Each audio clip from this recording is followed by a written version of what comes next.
Olá, para quem ainda não me conhece, eu sou Lúcia Nervalho e este é o Eu e Ele, um espaço para falarmos sobre o câncer. E hoje o depoimento é da minha querida amiga Lu Bernardes. Bom dia, gente. Eu me chamo Luciane Bernardes, tenho 51 anos e vim aqui conversar um pouquinho sobre esse personagem que infelizmente faz parte do universo de muitas pessoas. Eu venho contar um pouquinho sobre o câncer e eu. Eu começo dizendo então que eu conheço a Lu Ervalho já desde a nossa segunda série e quis o destino que os nossos caminhos se cruzassem novamente depois de primeiro eu ter experimentado o câncer e depois ela. Nada é por acaso nessa vida, eu tenho certeza que tem um propósito. Nós conseguimos nos apoiar muito durante esse tempo e isso é fundamental diante de uma realidade como o câncer. Indo para minha história propriamente dita. Eu tinha 41 anos no primeiro diagnóstico. Foi como se o meu chão sumisse dos pés. É um pouco clichê isso, mas é a mais pura realidade. A primeira coisa que se apresenta como realidade é a morte. É um momento de flertar um pouquinho com a morte, de pensar que ela é uma possibilidade muito próxima. Isso muda radicalmente a forma como a gente começa a enfrentar algumas coisas da nossa vida. Então, a partir de lá, começou um processo na minha vida de mudança gradual. Foi aos poucos eu fui sendo lapidada em muitas coisas, em muitas expectativas, em muitas coisas que eu julgava que eram muito importantes e que depois que a gente passa por um diagnóstico desses, e no meu caso não foi só um, são 3. Eu fiquei 7 anos bem depois do primeiro diagnóstico, fiz mastectomia total.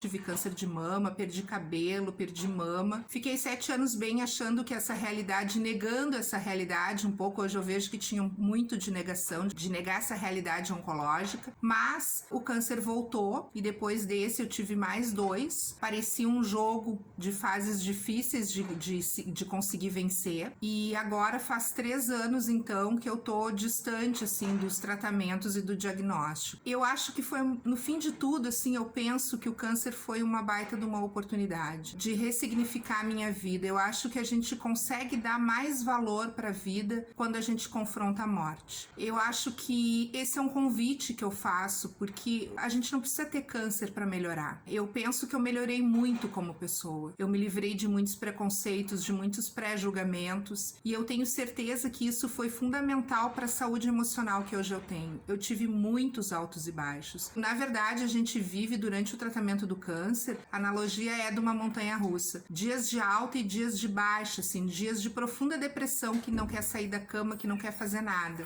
Então eu convido vocês a pensar um pouco sobre a vida de vocês e os significados que ela tem e a partir disso ressignificar. Para isso não precisa ter uma doença grave. A partir da doença esse processo aconteceu na minha vida, mas não precisa acontecer doença nenhuma para a gente fazer essa ressignificação. Então o tratamento ele é bastante complicado, ele muda muito a forma como a gente se enxerga. Para mim isso foi o que mais custou, assim, eu sou uma pessoa muito vaidosa, então isso mexe muito com a minha identidade como pessoa. 2 vezes perdi cabelo, tive a possibilidade de perder um olho porque eu tive melanoma ocular.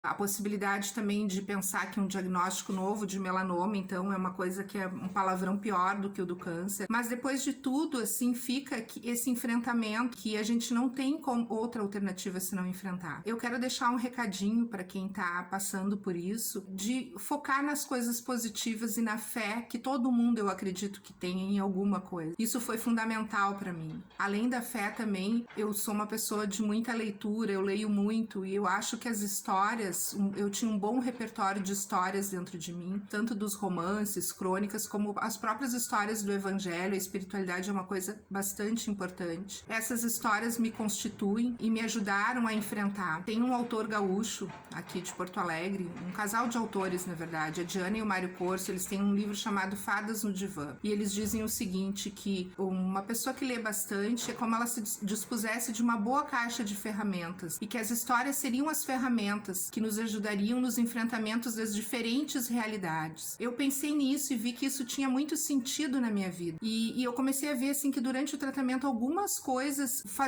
me ajudavam a levantar o astral. Eu comecei a perceber então que a música tinha um papel muito importante na minha vida, que a leitura tinha um papel muito importante na minha vida. Então eu comecei a buscar o que isso significava, afinal. Daí eu descobri que inclusive é uma ciência, né, que se chama biblioterapia. Diante disso, eu criei e idealizei um projeto chamado Borboletário da Vida,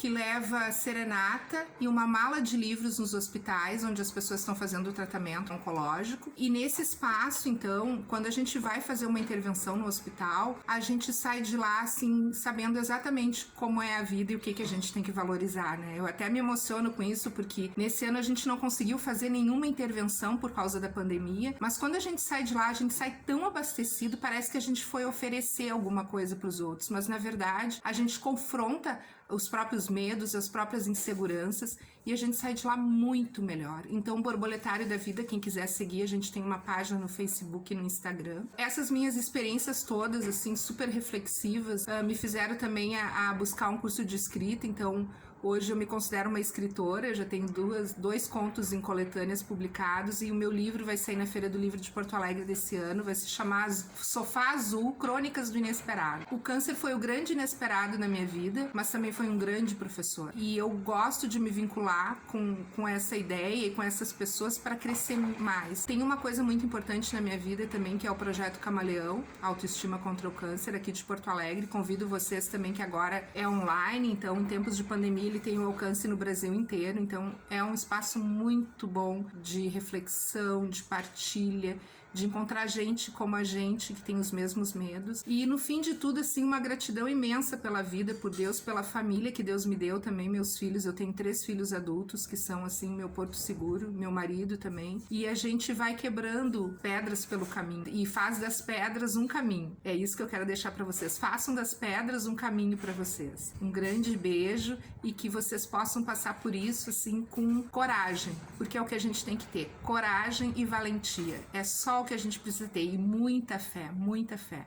Tudo vai dar certo. Bom, a pergunta que fica também é se eu me amo. Uma pergunta que é do canal aí. Eu quero dizer pra vocês, eu me amo. E você? Pergunta que a gente se faz também diante dessa realidade. Eu me amo e resolvi lutar por aquilo que eu tenho de mais importante, que é a minha estada aqui. Garantido, a gente só tem essa. Por enquanto, que a gente sabe, que a gente tem consciência. A vida é uma só. Então, se ame, se cuide. Dizem que quem procura, acha. E eu digo pra vocês, quem procura, acha e cura. Façam os exames. Outubro Rosa tá chegando aí, faça os exames. No meu caso, isso foi fundamental pra minha qualidade no tratamento, pra pegar o câncer logo no início, nas 3 vezes. Beijo grande.